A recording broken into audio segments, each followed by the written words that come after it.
E agora falando de notícias internacionais, começando então pelo Trump, que ontem anunciou o seu candidato à vice-presidência. Exatamente, uma ampla expectativa, e o J.D. Vance, que é o senador de Ohio, que foi anunciado para a chapa, ele já era o mais cotado. Lembrando que o J.D. Vance ele já teve uma retórica contra o Trump no passado, na eleição ali perto de 2016, ele teve essa retórica, mas agora ele entra realmente com um movimento muito trumpista para dentro do partido, realmente. Falando de Make America Great Again, levantando preocupações ali para a Ucrânia com esse discurso, realmente. Mas traz um pouco dessa retórica trumpista e deve fortalecer bastante esse sentimento do partido ao longo dos próximos meses até a eleição em novembro. Passando aqui para nossa próxima notícia internacional, ontem o Powell trouxe um discurso um pouco mais dovish, né, falando ali que a inflação não precisa cair para 2% antes de cortar as taxas. Ele não quis aí dar indícios de quando o Fed iria começar esses cortes, mas acabou dizendo que eles não iriam esperar bater essa parte aí, essa meta de 2%. Porque se isso acontecesse, realmente eles começaram o corte atrasado, né, tarde demais. Então até comentou desse, vamos dizer assim, delay da política monetária até a economia sentir. Então eles precisam aí de uma confiança maior. E essa confiança, ela vem através de dados econômicos, né, os dados aí referente ao segundo trimestre de 2024, que saíram recentemente, eles acabaram reafirmando essa confiança. Um outro ponto também que ele comentou é a respeito de um possível pouso forçado. Ele acha que esse é um cenário não tão provável assim. Então vamos ver aí como é que vão ser as cenas dos próximos capítulos. Exatamente, só queria adicionar um ponto nessa, que as expectativas de corte em setembro, elas já passaram dos 100%, então realmente as pessoas agora precificam que a gente vai ter um corte de 0,25, só que a gente pode ter um corte ainda maior. Tem gente no mercado já precificando 0,5% de queda em setembro, que seria um corte bastante pronunciado. Exatamente, algumas pessoas também, né, acreditam que esse ano a gente pode ter de 2 a 3 cortes, então a narrativa mudou completamente, né? Perfeito. As ações do Hugo Boss despencaram em 9% depois dos resultados de ontem. Exatamente, em linha com o que a gente viu da Burberry também. A Burberry ontem,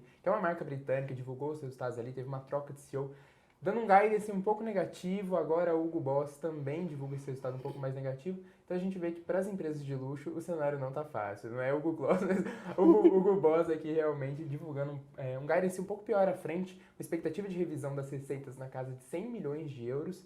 E mostra esse cenário, né? As empresas de luxo que tanto se favoreceram com o movimento de compradores da China muito forte, agora sendo impactadas por essa retração que a gente tem dos investidores, dos grandes ricos aí da China realmente querendo comprar essas marcas de luxo.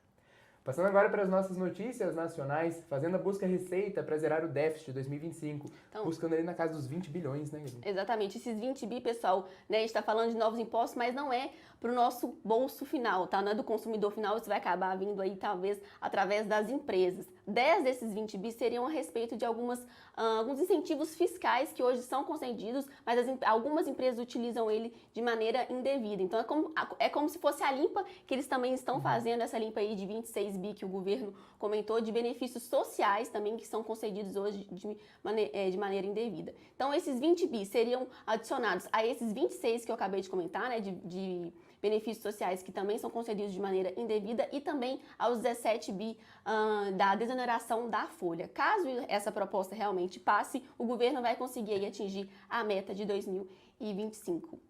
E aí, finalizando as nossas notícias, começando, né, por um dado que saiu ontem, nós tivemos aí a prévia do PIB BCBR, que veio 0,25 em maio. Exatamente, em linha com esse movimento um pouco de atividade econômica ainda aquecida. No trimestre móvel encerrado em maio, a gente tem ali um aumento de cerca de 0,5% da atividade econômica e nos últimos 12 meses de quase 1,7%. Então, assim, uma atividade econômica ainda bastante aquecida. O número de abril, a matéria da Exame traz aqui estabilidade em abril, mas lembrando que o número ele foi revisado. A gente viu um avanço de 0,01% em abril na medição que a gente teve no mês passado, só que esse número foi revisado para 0,26%. Então a gente tem realmente essa atividade econômica ainda mais forte. Lembrando que previsão para o mercado do ano é de um PIB na casa dos 2%, seguindo o forte crescimento econômico que a gente teve no ano passado. Toro Investimentos, uma empresa do Grupo Santander.